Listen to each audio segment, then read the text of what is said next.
Alors, le but de ce tutoriel, c'est de voir comment déterminer une vitesse instantanée ou une accélération dans le cas de mouvements circulaires. Alors, avant de voir le cas du mouvement circulaire, on va revenir un petit peu sur la façon dont on peut déterminer une vitesse à partir d'une chronophotographie. On rappelle la définition de la vitesse. La vitesse, c'est la distance divisée par le temps.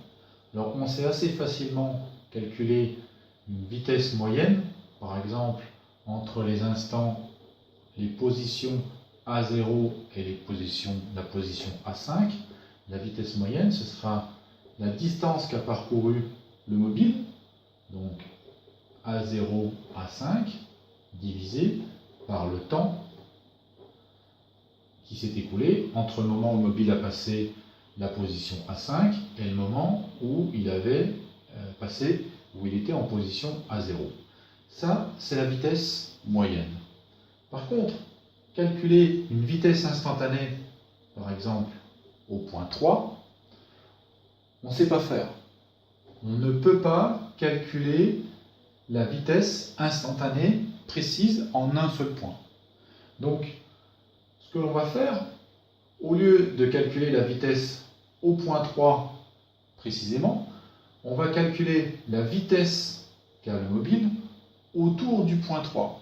On est donc ramené au calcul d'une vitesse moyenne, mais sur un intervalle de temps très court autour du point 3. C'est-à-dire entre le moment où il était juste avant le point 3, le point 2, et le moment juste après le point 3, c'est-à-dire le point A4.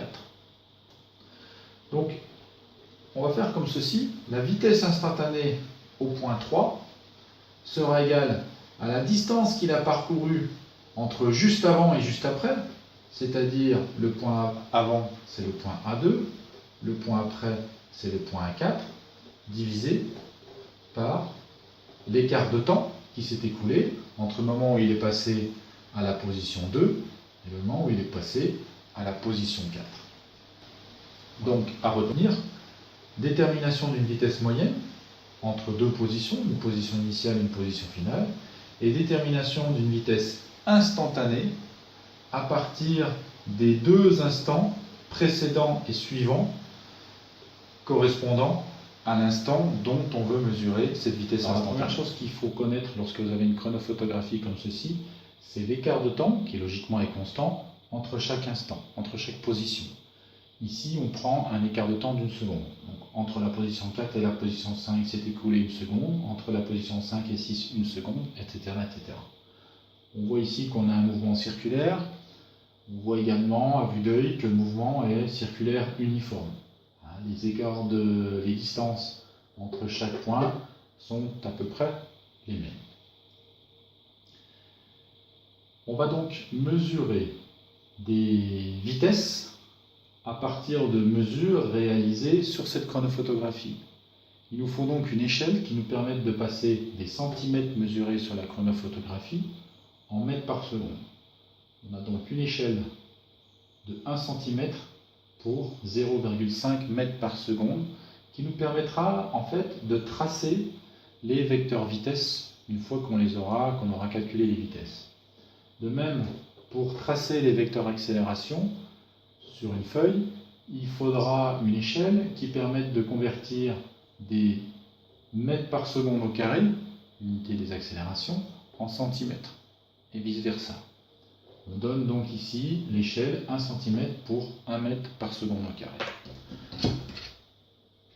Voilà en introduction. À présent, on peut commencer donc par la détermination de la vitesse. Je vous rappelle la définition de la vitesse. La vitesse, c'est une variation de distance par rapport à une variation de temps.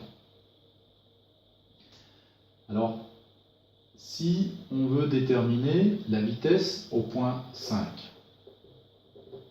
si je reprends la méthode vue précédemment sur un axe horizontal, la vitesse instantanée au point 5, c'est la distance qu'a parcouru le mobile entre la position juste après le point 5, position 6, et la position qu'il avait juste avant, divisé par l'écart de temps correspondant. Cette mesure instantanée sera d'autant plus précise que les points 4 et 6 sont rapprochés autour du point 5. Je vais faire une deuxième approximation, c'est que pour mesurer la distance entre le point 6 et le point 4, je vais mesurer à la corde, en ligne droite. J'obtiens ici 8 cm. Évidemment, la vraie valeur, pour calculer la vraie valeur, il faudrait prendre une ficelle et mesurer la distance réelle entre les points 4 et les points 6. 8 cm, c'est lorsque je vais en ligne droite, la distance réelle est légèrement supérieure. Peu importe la mesure, ici ce qui nous intéresse, c'est la méthode avec laquelle on arrive à positionner les vecteurs vitesse et les vecteurs accélération. L'écart de temps entre les points 6 et les points 4, c'est 1 seconde plus 1 seconde, c'est-à-dire 2 secondes. J'obtiens donc une vitesse de 4 mètres par seconde. Alors, si je veux représenter ce vecteur vitesse, 4 mètres par seconde, je sais que 1 cm représente une vitesse de 0,5 mètres par seconde. Donc une vitesse de 4 mètres par seconde sera représentée par un vecteur de 8 cm. 4 fois 1 divisé par 0,5, 8 cm. Comment mesurer la vitesse au point 5 ? Mais déjà, la flèche vecteur va partir du point 5. Et ensuite, je sais que mon vecteur au point 5 est tangent à la courbe, tangent au cercle au niveau du point 5. Alors lorsque l'on a un cercle, c'est assez facile à calculer la tangente. Vous savez que la tangente au cercle est perpendiculaire au rayon. Et ici, du coup, vous faites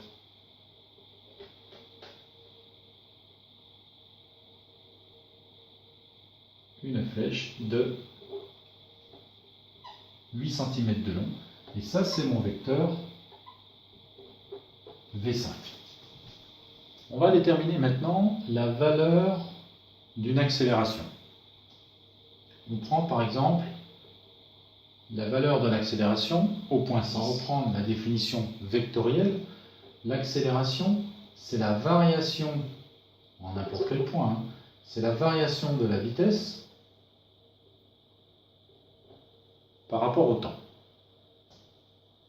Si je veux déterminer l'accélération au point 6, ça va être donc la vitesse qu'il a juste après le point 6, la vitesse au point 7, moins la vitesse qu'il avait juste avant le point 6, moins la vitesse au point 5, divisé par T7 moins T5. J'ai donc besoin de connaître quel est le vecteur V7, quel est le vecteur V5. Le vecteur V5, je l'ai tracé précédemment. Le vecteur V7, je l'ai fait également. C'est pas compliqué. Je sais que mon mouvement est uniforme, donc j'ai refait un vecteur de ici 8 cm. On avait pris 8 cm de long, qui est tangent à la trajectoire au niveau du point 7. Alors méfiance. Méfiance parce que cette relation est vectorielle. Si vous enlevez les vecteurs, que vous faites V7 moins V5 sur T7 moins T5, V7 4 mètres par seconde, moins V5 4 mètres par seconde, sur un écart de temps de 2 secondes, vous obtenez une accélération de 0 mètres par seconde au carré. Or, est-ce que l'accélération au point 6 ici est réellement nulle? Non, elle n'est pas nulle.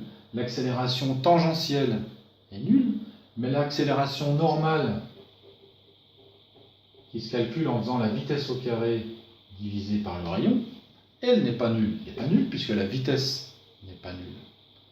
Donc on a forcément une accélération qui est différente de 0. Donc ce ne peut pas être 0 mètre par seconde au carré. Il faut donc impérativement faire le calcul de l'accélération avec l'expression vectorielle. Et pour ça, il n'y a pas d'autre solution que de faire graphiquement la différence de ces deux vecteurs. La méthode V7 moins V5. Je pars du point 7.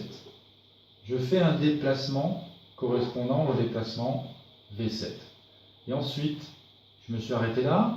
Je vais faire un déplacement correspondant au vecteur moins V5. Donc, c'est un vecteur qui fait 8 cm de long et qui remonte comme ceci. Donc, voici mon vecteur moins V5. J'arrive au final ici, j'étais parti de là.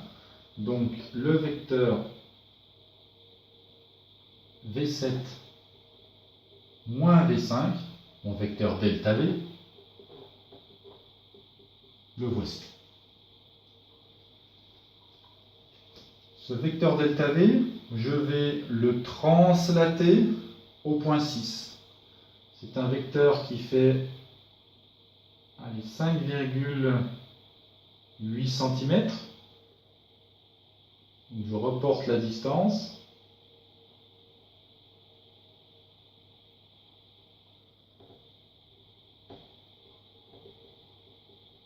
Voilà mon vecteur delta V. Maintenant que j'ai réussi à déterminer graphiquement le vecteur variation de vitesse, je vais pouvoir déterminer l'accélération. Ce vecteur fait, on l'a dit, 5,6 cm de long. C'est un vecteur qui correspond à la mesure d'une vitesse, donc en mètres par seconde.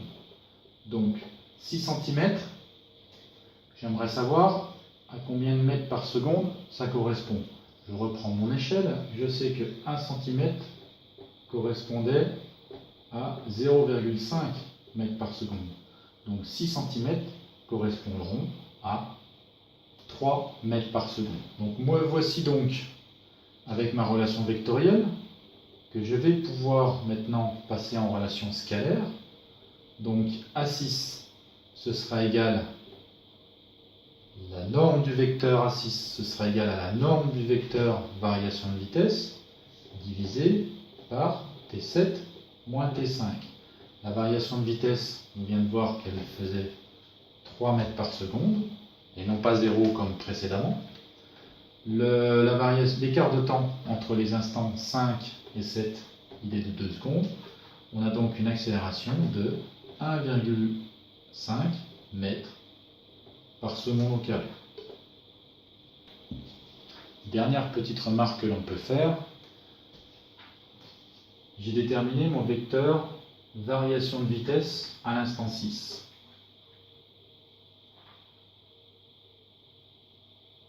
Je vois aux incertitudes de mesure réalisées que ce vecteur vitesse passe par le centre du cercle. Or, l'accélération, le vecteur accélération, a même direction que le vecteur variation de vitesse, puisqu'on multiplie le vecteur variation de vitesse par un coefficient égal à 1 sur delta t.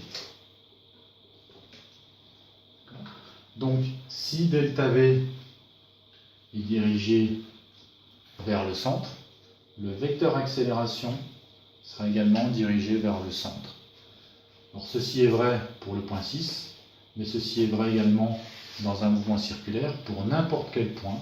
Lorsque vous avez un mouvement circulaire uniforme, le vecteur accélération sera toujours centripète, c'est-à-dire dirigé vers le centre de la trajectoire.